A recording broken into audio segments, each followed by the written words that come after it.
place where the small houses lean on each other. Small, small wooden houses facing the islands and the sea.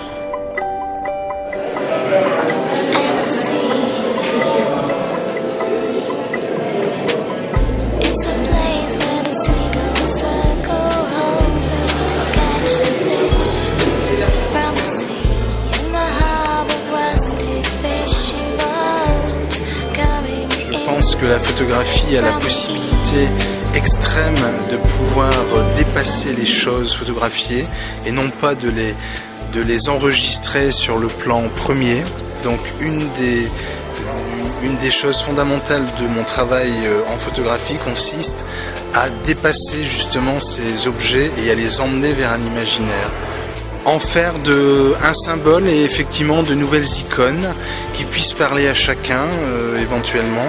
Donc à partir d'une bobine de fil aussi par exemple, on peut y voir la symbolique d'une cheminée roubaisienne par exemple, tout comme dans une photographie que j'ai réalisée avec des navettes.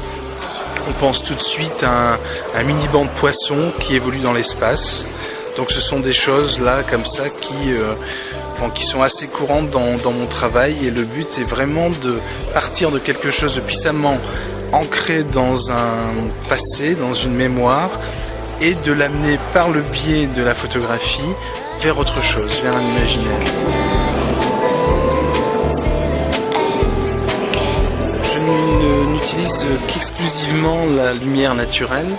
Il n'y a pas de technique particulière. En fait, tout mon travail réside dans une manière alchimique de voir la symbiose qui se crée entre la matière et la lumière.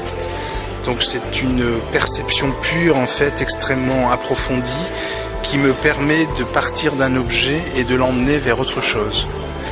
Je pense aussi que le nourrissement pendant des années de mes séjours asiatiques, la dimension intérieure, la rencontre avec l'Arc-Mer m'ont beaucoup nourri et m'ont permis justement d'aborder la photographie sous cet angle et de charger d'une manière très intérieure des objets, somme toute, du quotidien, par exemple.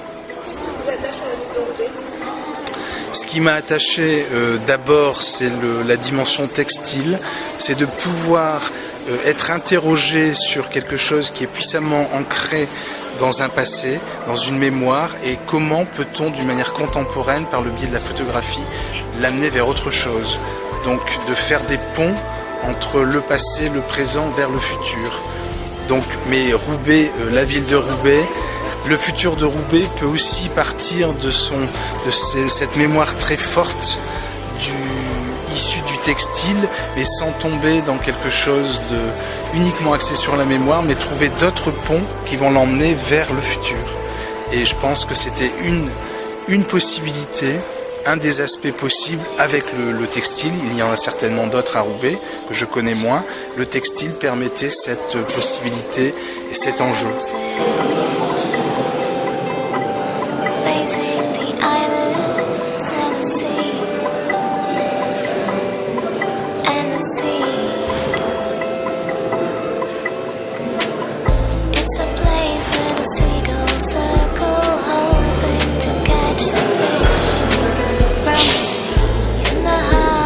Hervé Robillard, parce que l'objectif, d'abord parce qu'on aime ce qu'il fait, et ensuite parce que le souhait c'est d'accueillir des expositions d'art contemporain qui soient en lien avec le textile, avec la thématique, et qui donnent une vision d'avenir et une vision contemporaine de la question textile.